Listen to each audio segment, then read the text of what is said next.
Wala bi an bɛ kɛnɛ mɔlɔmaba min kan o de ye n ko sɛbɛnli san kunbɛn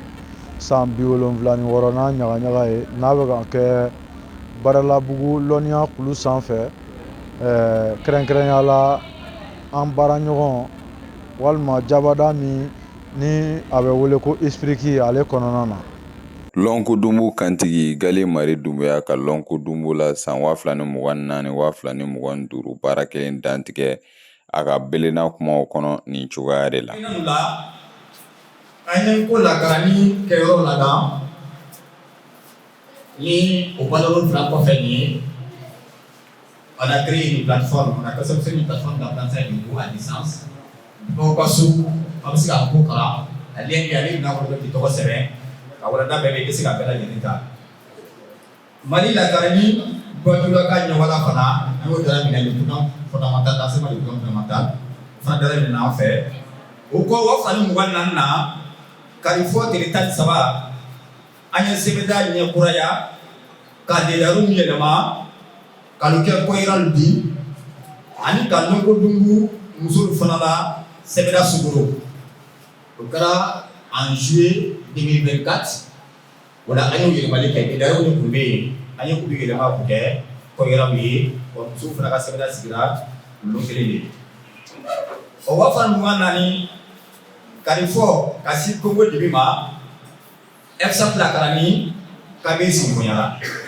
an bɛ lakarani di université EFSAP la olu ka lakarani kɛra o tuma o kɔnɔ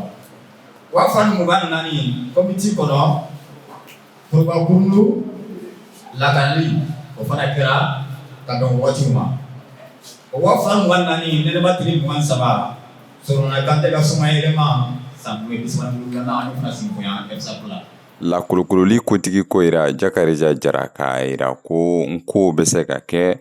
muran de ye ɲininikɛlaw bolo yaasa k'u ka ɲinini la nɔgɔya ani k'a lasaniya. Le cours en tant qu'écriture endogène est une opportunité pour les chercheurs de se ressourcer dans le modèle ancestral pour le bonheur des travaux de recherche actuels. L'année 2025, décrétée année de la culture au Mali par son excellence, le général d'armée Assimi Goïta, est une occasion pour nous de promouvoir la culture malienne. Lɔnniya kotigi kɔ yira Mamadu Sise ka tasibila kɛ ka se lɔnkotigi Fode Solomana Kante ma ko mɛn ka nko sɛbɛli labɔ Mandenkalu ye Mandenkanu sɛbɛli kama. Il a créé l'écriture pauvre en 1949. Cette écriture est devenue un système de transcription des langues mandingues en Afrique occidentale. Je me réjouis de l'organisation à cette occasion d'une conférence débat pour mener des réflexions sur le rôle et la responsabilité de l'Académie des sciences du cours en cette année 2025, année de la culture au Mali. Cela cadre parfaitement avec la vision des plus hautes autorités de notre pays, qui est de faire la culture le pilier pour bâtir le Mali nouveau. C'est bien pour cette raison que lors de son allocution de fin d'année 2024, le président de la transition, chef de l'État, le général d'armée Assimi Goïta, a décrété l'année 2025, année de la culture au Mali, afin de donner une culture du Mali d'un droit à la jeunesse et inculquer les valeurs sociétales aux jeunes du Mali dans une dynamique de revitalisation culturelle de notre territoire. Janjɔn o senfɛ kafa belebele kunnabɔli kɛra Nalemu Damalɔn Bajula ka o min sɛbɛyara Lɔnkodunbu katigi Gale Mari Dunbuya fɛ a ka ɲɛfɔli kɛ kafa o ladanya kan ani a kɔnɔdɔ suguro cogo. O bɛ kɛ karamɔgɔ ɲuman olu la olu ye gɔnkun baju de olu ye alizebu basi de olu ye mais mun bɛ kɛ premier cycle la o tɛ wele ko alizebu ale tɛ wele ko gɔnkun a baju de bɛ kɛ yen n'o opération bɛ arithmétique o cogo kelen na an bɛ mun dugusuma mun kɛ baju ka yen kɔnɔ duguma karamɔgɔ ninnu na ale bɛ wele ko sumani mesure a bɛ wele ten duguma karabo ninnu na mɔgɔ kun tɛmɛna nin yɔrɔ in fɛ a bɛ jama la kosɛbɛ o la sumani fana. O kɔ an ka madon lɔnko dumbu la ɲinɛ 2025 walalabɔ sudansow la k'u ka ɲakale ta k'o lajɛnsɛ alu ma a y'olu ka saraniw lamɛn.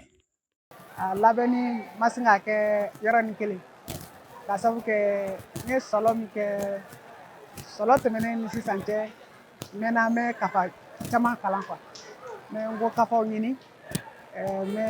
n ye kafa minnu lakodɔn donc n b'o kafa caman ɲini k'u kalan donc o lɔnniya caman de ye olu fara ɲɔgɔn kan donc ala nana kɛ walalabɔ nana se